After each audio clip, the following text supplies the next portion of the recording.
Uno de los graves problemas de la iglesia de hoy es la cantidad de hermanos que después de un gran tiempo en la fe permanecen inmaduros. Esta condición les impide asumir sus responsabilidades como miembros del cuerpo de Cristo. Además, reaccionan como niños, son egoístas y van de sensación en sensación. Es decir, no actúan en correspondencia con la enseñanza que han recibido. Algo muy parecido a las personas a las cuales el autor de la carta de los Hebreos les está escribiendo. Hoy estaremos estudiando desde el capítulo 5, verso 11, hasta el capítulo 6 y verso 12. Nuestro pasaje se encuentra dentro del argumento de la superioridad del sacerdocio de Jesucristo sobre el sacerdocio levítico. Cuando leemos el capítulo 6 y el verso 10, el cual nos dice sobre ellos, porque Dios no es injusto como para olvidarse de vuestras obras y del amor que habéis mostrado hacia su nombre, habiendo servido y sirviendo aún a los santos. Podemos pensar erróneamente que estos hermanos, a los que se les escribe la carta, tenían buena salud espiritual. Pero ¿cuál era realmente su condición espiritual? El verso 11 comienza con acerca de esto. El autor quería seguir avanzando en su explicación de la superioridad de Jesús como sumo sacerdote según el orden de Melquisedec, pero se encuentra con un problema. Él tiene que hacer una aclaración, por lo cual no puede explicar como tal vez hubiera querido. No era el tema en sí el problema, sino la actitud de los lectores tardos para oír. Es decir, les cuesta mucho entender o lentos para entender, implicando pereza, apatía, negligencia para escuchar la palabra de Dios. Una actitud de descuido del estudio de las Escrituras es una actitud pecaminosa del corazón. A partir de los versos del 12b hasta el 14, el autor acude a una ilustración de la vida diaria, la alimentación. Estos hermanos debían estar comiendo otros alimentos. Sin embargo, su apetito era solamente para la leche. Cuando debían ser capaces de estar enseñando a otros por causa de su inmadurez, ellos no eran útiles en el reino de Dios. Llevaban mucho tiempo profesando fe en el Señor Jesucristo, sin embargo, necesitaban leche. En la actualidad existe este mismo problema. Personas con mucho tiempo en la fe, pero sin apetito por las doctrinas más profundas de la vida cristiana. Por tanto, cuando deberían estar enseñando, simplemente no lo están haciendo. La razón por la que ellos eran tardos para oír era por la falta de discernimiento. En el verso 14, este verso nos dice, pero el alimento sólido es para los adultos, los cuales por la práctica tienen los sentidos ejercitados para discernir el bien y el mal. Esto evidencia su inmadurez. Ahora bien, ¿cuál es la causa de su inmadurez? El verso 13 nos muestra cuál es esta causa. Porque todo el que toma solo leche no está acostumbrado a la palabra de justicia porque es niño. Estos hermanos no están acostumbrados a la palabra de justicia. No sabían distinguir entre lo bueno y lo malo. Eran niños, según el texto. Hermanos que me escuchan, permanecer como niños espirituales, no es una virtud. Es un grave problema. Esto es lo que el autor nos está indicando aquí. Por eso él advierte sobre la apostasía en el capítulo 2, en el capítulo 3, en el capítulo 4, en el capítulo 6, en el capítulo 10 y en el capítulo 12, porque es un peligro real. Aquí lo relaciona con permanecer en un estado de inmadurez espiritual. En las congregaciones vemos hermanos que pasa el tiempo y nunca maduran espiritualmente. Esto es lamentable, ya que la inmadurez espiritual implica inmadurez en la conducta. Por eso dice el verso 14 que los que tienen los sentidos ejercitados en el discernimiento del bien y el mal son los maduros. Los inmaduros no tienen discernimiento entre el bien y el mal. No saben qué se puede y qué no se puede hacer. Los niños en Cristo toman las decisiones sin pensar. Hermano, quisiera que pensaras. Las decisiones que has tomado en estos últimos tiempos vienen de meditar en lo que Dios dice en su palabra, o son decisiones que fueron tomadas sin pensar a la luz de la Escritura, sin llevar cautivo tus pensamientos a la obediencia de Cristo. Vale aclarar que no hay nada malo en ser bebé. El problema es quedarnos como bebé. No hay nada malo en la leche, pero no para un adulto alimentándose solamente de leche. Hoy en día el pueblo de Dios está siendo afectado grandemente, ya que muchas de las cosas que se hacen o se dejan de hacer no surgen de una comprobación bíblica, sino que muchas cosas se hacen por tradición, por gustos, por preferencias y no necesariamente por lo que Dios dice. ¿Tú estás creciendo espiritualmente? ¿O eres inexperto en el uso de la palabra de Dios? ¿Tienes un creciente discernimiento de la palabra de Dios?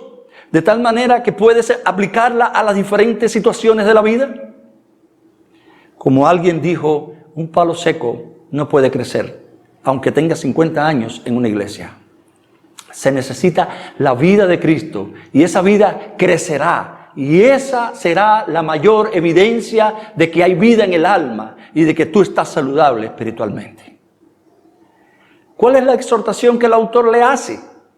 En el capítulo 6, el verso 1 le dice, por tanto, dejando las enseñanzas elementales acerca de Cristo, avancemos hacia la madurez. En otras palabras, comiencen a tragar alimento sólido.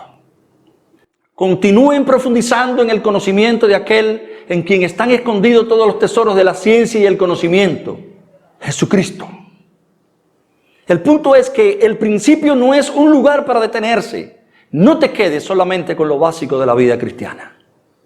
El autor da algunos ejemplos de estas doctrinas básicas, pero no debemos contentarnos con conocer solo lo básico y lo fundamental. No podemos darnos el lujo de ver los años pasar y nosotros en el mismo lugar. Eso no es avanzar, eso es retroceder según la Escritura. Debemos anhelar, crecer, conocer más a Dios. ¿Por qué debían seguir avanzando hacia la madurez? ¿Cuál era el peligro al que se enfrentaban?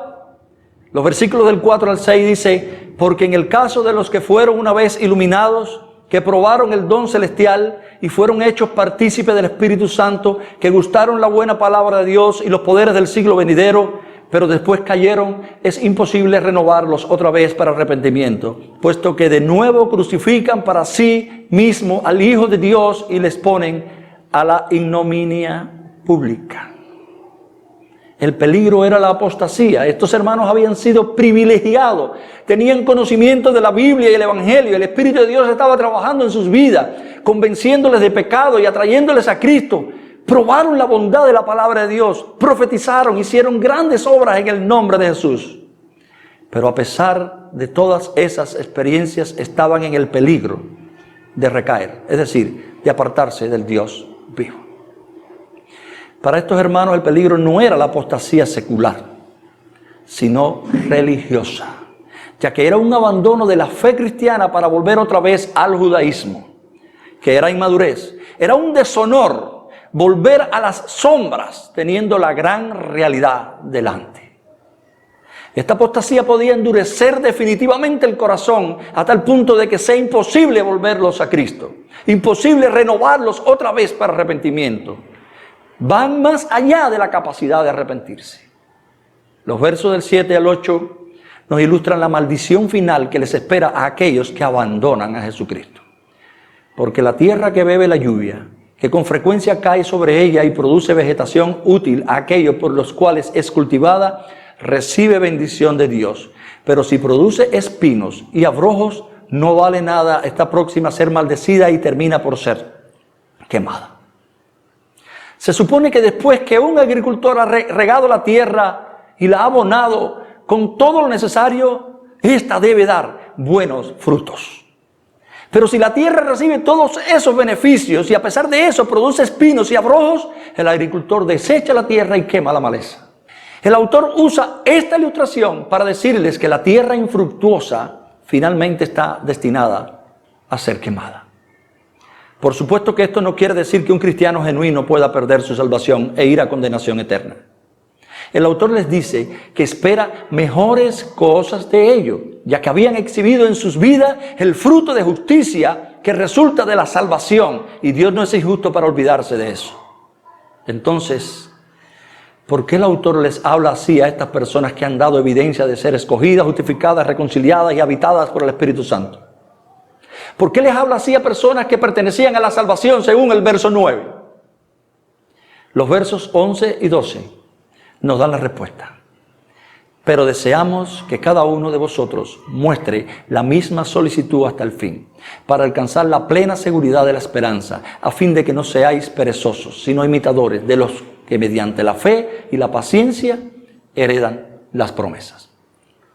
El autor les habla así, para que sigan esforzándose o prestando la misma atención hasta el fin.